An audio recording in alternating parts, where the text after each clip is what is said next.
Que Napoleão Bonaparte tinha vários irmãos, todo mundo sabe, mas o que pouca gente sabe é que ele queria fazer de um dos irmãos seu próprio fantoche. Senhoras e senhores, bem-vindos ao canal Story Tour. Eu sou o professor Danilo e hoje vamos destrinchar a história de Luís Bonaparte, irmão de Napoleão Bonaparte e pai de Napoleão III.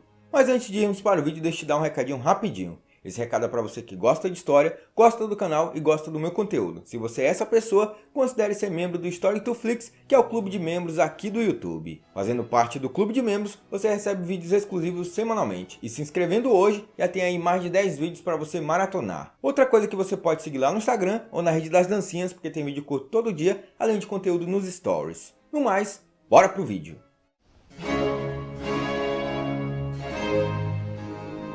Luís Bonaparte era o quinto filho de Carlo e Letícia Bonaparte. Ele nasceu em 2 de setembro de 1778 em Ajaccio e era 9 anos mais novo que Napoleão Bonaparte. Ele ainda era um bebê quando o irmão mais famoso deixou a Córcega para estudar na França. Quando Napoleão retornava à Córcega para ficar em casa, ele pegou um carinho enorme por Luís, tanto é que se encarregou de cuidar da educação do menino. Em janeiro de 1791, Napoleão levou Luís para a França. Ele atuou como tutor do menino e sustentou-o com seu pequeno salário como tenente de artilharia.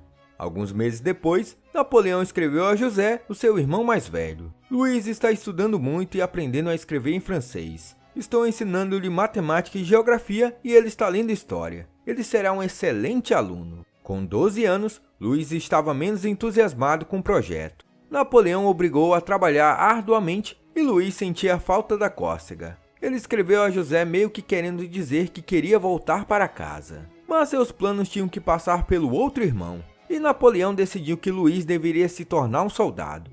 Em janeiro de 1794, como general de artilharia recém-promovido, Napoleão anexou Luís ao seu estado-maior com um posto de subtenente. Ele continuou a fornecer instruções a Luís e o enviou brevemente para a escola de artilharia de Choulun. Napoleão obteve para Luís a comissão de tenente no 4º Regimento de Artilharia. Luís foi designado para o Estado-Maior de Napoleão como ajudante de campo. Ele comportou-se muito bem na campanha italiana e foi promovido ao posto de capitão. Em 1796, entretanto, Luís estava começando a sofrer de crise de saúde e depressão, que o atormentariam pelo resto de sua vida. Ele não queria participar da campanha egípcia, mas Napoleão lhe disse que ele deveria esquecer o namorico que ele estava tendo e parar de falar em se dedicar à poesia e à literatura. Ele deveria ser apenas um soldado. E aí não teve jeito.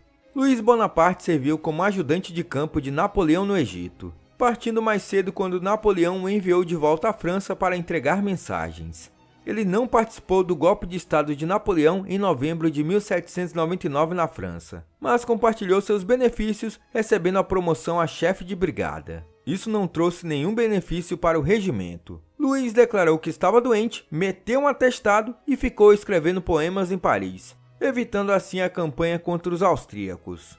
Napoleão recusou-se a admitir que seu aluno promissor se tornara um hipocondríaco sonhador. No final de 1800 ele disse: "Não há mais necessidade de nos preocuparmos em procurar meu sucessor. Eu encontrei um, é o Luís. Ele não tem nenhum dos defeitos dos meus outros irmãos e tem todas as boas qualidades." Napoleão não estava apenas interessado na carreira que Luís deveria seguir. Ele também queria mandar na vida privada do irmão. Ele e Josefina determinaram que Luís se casasse com a filha de Josefina, Hortense de Beauharnais. Nem Luís nem Hortense sentiam qualquer atração de um pelo outro, mas não resistiram à pressão para se casarem. Eles se casaram em 4 de janeiro de 1802 e o primeiro filho do casal, Napoleão Charles, nasceu naquele mesmo ano, só que no mês de outubro. Depois disso, Luís foi promovido a general de brigada. Ele preferia ficar no campo de batalha do que ao lado da esposa. Mesmo assim, eles tiveram um segundo filho, Napoleão Luís, que nasceu em 11 de outubro de 1804. Quando Napoleão se tornou imperador e ficou cada vez mais claro que ele e Josefina não poderiam produzir um herdeiro, propuseram adotar Napoleão Charles como meio de garantir a sucessão imperial. Tanto Luís quanto Hortense se opuseram a essa ideia. Luís teve um bate-boca acalorado com Napoleão, na qual ele disse que se recusava a ver seu filho colocado acima dele. Ele até ameaçou deixar a França, levando consigo o pequeno Napoleão. Foi aí que Napoleão Bonaparte decidiu voltar atrás. Em 1806, Napoleão fez de Luís Bonaparte o rei da Holanda, pretendendo que ele fosse uma figura central em seu império. Os holandeses tiraram o melhor proveito da situação e deram a Luís uma recepção leal. Luís adotou o país como seu, tentou aprender o holandês e demonstrou a energia típica ao se ocupar dos planos para seu reino. Mas esses planos não coincidiam com os planos do irmão. Hortense não gostava de viver na Holanda. Para piorar a situação, Napoleão Charles, de apenas 4 anos, morreu em 5 de maio de 1807. Muito triste e decepcionada, Hortense acabou voltando para a França. Em 20 de abril de 1808, ela acabou dando à luz a outro filho, Luís Napoleão, aquele que viria a ser Napoleão III. O problema é que Luís tinha muito ciúme da esposa com os amigos e essa volta repentina dela não foi muito explicada para ele. E aí, ele suspeitava que o menino não era filho dele. Napoleão sangrou a Holanda para financiar suas campanhas militares e despojou-a de tropas para sua planejada invasão da Rússia. Quando a Inglaterra tentou capturar Antuérpia em 1809, Luís não estava em posição de defender o seu reino. Napoleão sufocou o comércio holandês na tentativa de impedir a entrada de produtos britânicos no continente. Lutando desesperadamente para tentar preservar sua independência, Luís assumiu uma posição de hostilidade aberta contra Napoleão. Foi então que no final de 1809, Napoleão disse a Luís que planejava anexar a Holanda. Se concordasse, Luís poderia voltar a viver na França como o príncipe condestável do império. Ou ele poderia se contentar com algum trono na Alemanha. Mas se ele resistisse, haveria guerra e não ocorreria nenhuma compensação pelo seu destronamento. Luís tentou negociar um acordo que lhe deixaria a coroa holandesa. Mas Napoleão já havia mandado tropas para a Holanda. Luís não queria presidir a ruína do seu país. E 1º de julho de 1810, ele abdicou em favor de Napoleão Luís, de 5 anos, que em teoria reinou por 8 dias como Luís II antes de Napoleão anexar a Holanda à França. Luís Bonaparte fugiu para a Boêmia e escreveu a Francisco I pedindo permissão para residir no Império Austríaco. Luís assumiu o título de Conde de Sandler, nome pelo qual doravante desejava ser conhecido.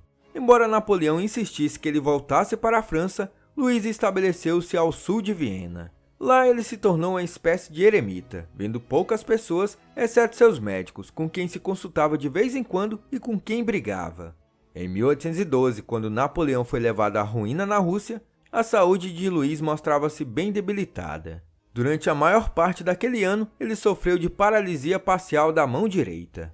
Para escrever, ele usava uma luva a qual estava presa uma caneta. Sua mãe o incentivou a fazer as pazes com Napoleão e retornar à França. Mas Luís não tinha nenhum interesse de ficar perto de seu irmão e muito menos da sua esposa. Embora Napoleão não permitisse que eles se divorciassem, naquela época, Hortense e Luís já haviam se separado definitivamente. E ela havia arranjado um amante, o Conde de Fleury, com quem teve um filho ilegítimo. No início de 1813, em correspondência com Napoleão, Luís lamentou o desastre do Grande Armée e sugeriu que ele fosse restaurado a seu reino, onde poderia dar apoio ao Grande Império Francês. Napoleão simplesmente respondeu ao irmão: "Seus filhos estão crescendo e precisam da presença do pai. Volte, que eu te receberei, não como o irmão que você ofendeu, mas como o irmão que o educou." Rapaz, esse tinha o dom da palavra, hein? Comenta aqui, hein? Luís agarrou-se à esperança de restaurar o seu trono caído e insistiu que ainda era rei, cujos direitos tanto Napoleão como a coligação contra a França deveriam reconhecer. Quando ficou claro que a Áustria se juntaria à coligação contra Napoleão, Luís foi para a Suíça. Quando os aliados se aproximaram da Suíça, ele capou o gato para a França, chegando a Paris em 1º de janeiro de 1814. Quando Napoleão partiu para lutar contra os invasores, Luís despediu-se dele e desejou-lhe boa sorte na campanha seguinte. Napoleão falou com ele gentilmente e disse-lhe que poderia ajudar José em Paris. Após a abdicação de Napoleão, Luís Bonaparte foi para a Itália. Ele pediu a Hortense, que permaneceu em Paris com os filhos, que lhe enviasse Napoleão Luís, mas ela recusou. Luís iniciou uma ação nos tribunais de Paris para obrigá-la a conceder-lhe a custódia do menino. Em março de 1815, o tribunal decidiu a seu favor, mas Hortense não deu atenção. Em 1817, ele retornou para a Suíça. Luís acabou obtendo a custódia de Napoleão Luís e dedicou muito tempo e reflexão à sua educação. De 1821 até 1825, Luís passou a morar com alguns parentes em Roma. No ano seguinte, ele acabou se mudando para Florença, na época já estava inválido. Ele e José arranjaram o casamento de Napoleão Luís com Charlotte, a filha de José. Napoleão Luís e Luís Napoleão envolveram-se em conspirações para expulsar os austríacos da Itália e estabelecer um governo republicano em Roma. Em 17 de março de 1831, enquanto os irmãos fugiam da Itália devido à repressão à atividade revolucionária, Napoleão Luís morreu aos 26 anos. A causa oficial da morte foi listada como sarampo, mas ele pode ter sofrido um ferimento à bala durante a fuga. Em 1836, Luís Napoleão tentou orquestrar um golpe contra o rei Luís Felipe da França, mas foi capturado na sua revolta inicial em Estrasburgo. Ele se refugiou na Suíça, depois viajou pelo mundo, antes de voltar correndo para a Suíça para estar com Hortense quando ela morreu em 5 de outubro de 1837. Luís Napoleão tentou um segundo golpe em 1840. Desta vez ele foi preso na Bolonha. Luís Bonaparte não teve nada a ver com as insurreições de seu filho. Ele passou seus últimos anos inválido em uma cadeira de rodas em Florença. Em 1840, ele foi autorizado a retornar para a Holanda, onde viajou incógnito. Alguns holandeses ficaram sabendo que ele era o ex-rei da Holanda e correram para debaixo da janela do Luís. E chegaram lá, o pessoal começou a bater palma, ovacionar, falar que ele era lindo, cheiroso, gostosão, e o Luís ficou muito feliz com isso. A prisão de Luís Napoleão foi um duro golpe para seu pai. Luís Bonaparte enviou cartas à França pedindo anistia para seu filho, ou pelo menos uma liberdade condicional para que pudesse vê-lo. Em 1846, uma carta de Luís relatando o aumento acentuado em suas enfermidades estimulou Luís Napoleão a inventar um meio de escapar da prisão. Em maio de 1846, ele escapou disfarçado e fugiu para Londres, mas não conseguiu obter um passaporte para Florença. Luís Bonaparte morreu em 25 de julho de 1846, aos 68 anos e sem ver o filho. Já Luís Napoleão se tornou herdeiro da dinastia Bonaparte e mais tarde governou a França como Napoleão III. Aqui no canal já tem um vídeo sobre ele e para membros tem um vídeo exclusivo sobre como ele reformou Paris, a Paris como nós conhecemos atualmente. Então é isso, pessoal. Chegamos ao final de mais um vídeo e espero que vocês tenham gostado. Não esquece de deixar o joinha, se não for inscrito se inscreva e considere ser um membro do Story2Flix, o clube de membros aqui do YouTube. No mais, falou!